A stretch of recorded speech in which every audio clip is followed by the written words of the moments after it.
Hello everybody, welcome to the channel. My name is JGod. In today's video, we're going to actually cover the brand new update that's going to be coming to Apex Legends. It just got posted by Dexterito, the different changes that'll be coming. And the big changes have to do with the Wingman and the Peacekeeper getting nerfs. They're going to update a little bit of the hitboxes to make them a little bit more fair.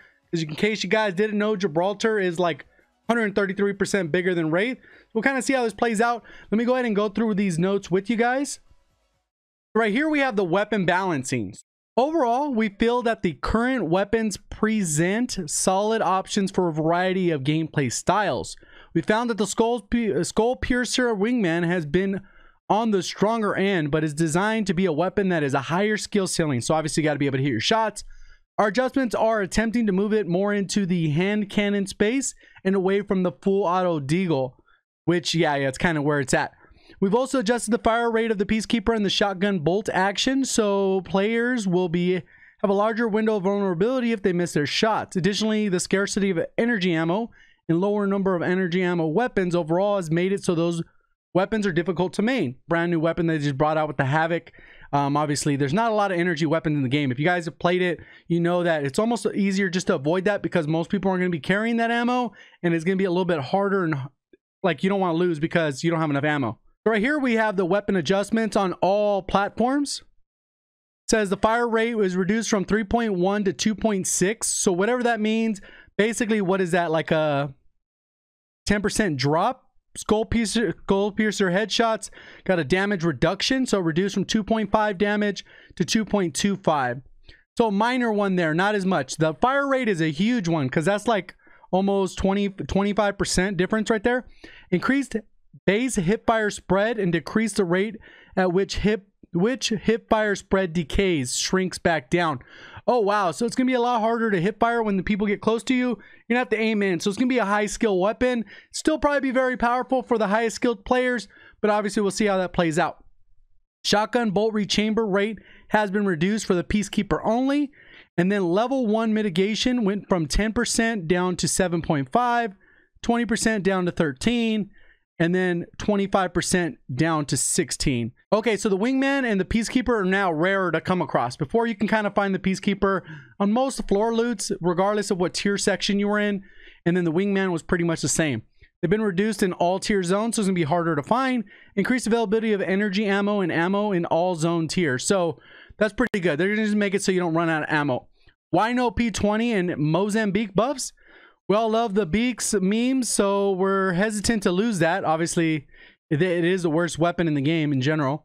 In all seriousness, our goal is to have a power curve of weapons. Power curve means that some weapons will be weaker and more common, while others will be stronger and more rare.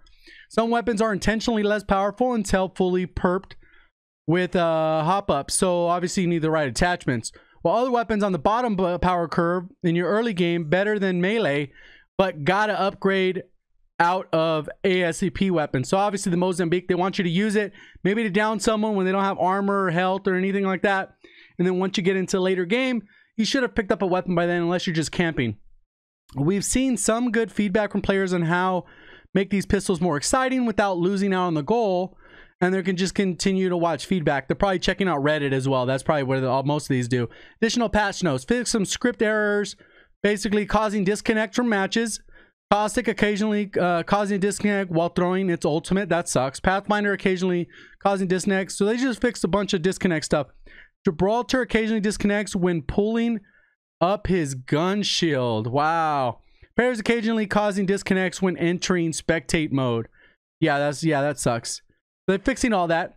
So addressing legend, feedback, and hitbox. So our goal is to be able to have characters with different rig sizes, hitboxes, and ability kits, and still have each character be roughly equal in power level, win rate, and viability of the pick. So they just want to make sure that if there's 10 specialists or whatever, 10 characters, and everyone's chosen at a 10% rate, that's kind of what they're going for. That's basically what that means. For character balance, we took a combination of the things: pick rate, win rate, and character versus character matchups, win rate among other metrics, and of course, player feedback. The results between the 5 small and medium rig characters have been positive. They're all in the safe band of relative equal power. Our large rig characters, so that's the Caustic and Gibraltar, however, are underpowered, and their natural size appears to be a larger contributor. We're planning on adjusting the size of the large characters' hitboxes to better fit the model. If these changes are insufficient to bring the character in line, we're also considering a range of other changes such as natural damage reduction as well as individual kit power tweaks. Because many of these changes are significant, we want to make sure that they are heavily tested before we go live. In the event they are necessary, below the quick overview of the roadmap. Overall, we want to try to increase the power level of the larger rigs before we consider large nerfs to everyone else. That's the best way to go. Obviously, a lot of times if you get hit with nerfs, then it kind of messes up the game. But by making sure that the characters are buffed before there's nerfs happening, I think it balances out the game a little bit better. Well, increasing the power range of the large rig is healthier than nerfing. Yeah, so that's basically what it says. Major balance changes. Hitbox reduction to optimize the characters for Caustic, Pathfinder, and Gibraltar. We're better sizing hitboxes to character gear and model. Since these adjustments have major impact on the game, we want to make sure there aren't any major bugs, so we didn't want to rush them out. That's good to do, because a lot of times you can end up with a bug where the hitbox doesn't work at all, or whatever the case is. If these adjustments prove to be insufficient, we'll consider additional adjustments during the season. Minor balance changes. Caustic traps reduce cooldown from 25 to 30, so they make it take longer. Traps increase radius and proximity radius by 10%, so they're more powerful on that side. Removed a 1-second delay on smoke dealing damage to players. That's good. This should cause damage immediately. Pathfinder insider knowledge. Increase the number of beacons in the world to 12 from 10. So that passive will actually be a little bit more effective. Lifeline. Care package removes slight chance that level 4 armor and helmets will drop. Okay, so they just balance that so that someone doesn't just get that right off the beginning, land in a low tier area, and then automatically walk out with gold armor.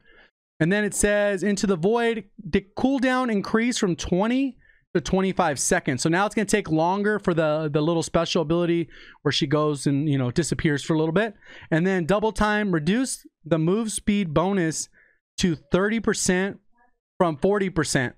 Bangalore. So overall, that's pretty much it. I think it's a pretty good balance update. We'll kind of see how it goes and how it plays out. So if you guys did enjoy the video, please remember to hit that like button. If you want more Apex content on the channel, make sure you do comment down below asking for more Apex content. Hit the like button, subscribe. We'll see you on the next one. Appreciate the support. Thank you for watching as always. Have a great day.